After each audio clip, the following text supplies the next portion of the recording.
I'm a guy in my mid-20s, recently single. After a few beers tonight, I think, screw it, let's see what's happening on Tinder. Almost immediately, I match with someone who, in my head, is a solid 10/10ths. We start chatting, and before I know it, she's like, yeah, come over and watch a movie. Done deal, right? I grab a bottle of white wine, call a cab, and head out. Nervous as hell because this will be my first intimate moment with someone who isn't my ex in a long time. My palms are literally sweaty, full Eminem mode. About 5 minutes into the ride, I realize we're heading into an absolutely sketchy neighborhood. I'm talking cars on blocks, smashed out windows, the whole deal. My brain is screaming, this is bad, but my decision-making is, let's say, clouded. Whether it's the alcohol or sheer desperation, I convince myself it's fine. The cab pulls up to the address she sent me, and I hesitate. But let's be honest, we've all been there. The will to hook up outweighs basic survival instincts, so I get out. Almost immediately, a car full of guys pulls up. They're smoking, drinking, blasting rap music with that kind of bass line that makes you think, oh no, something's about to go down.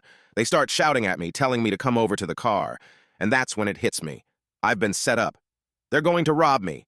They're using Tinder to lure people like me. In a sudden burst of survival instincts, I start bolting down the street.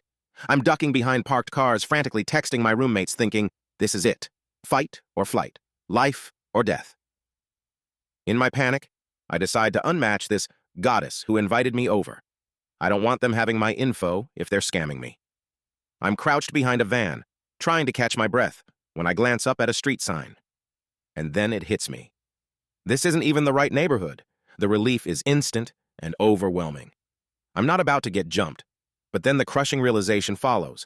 I'm also not about to get laid. I double-check the address in my cab app history and see that her actual place is just a few streets over. Gathering what's left of my dignity, I make my way there. I knock on her door. No answer. Fair enough. I did just unmatch her 5 minutes ago after saying I was on my way. I give it one last shot and knock again, hoping for a miracle. And then she opens the door. She's an angel, my savior. I mean, I didn't really need saving, but in that moment, her opening that door was the most beautiful act of kindness I've ever witnessed.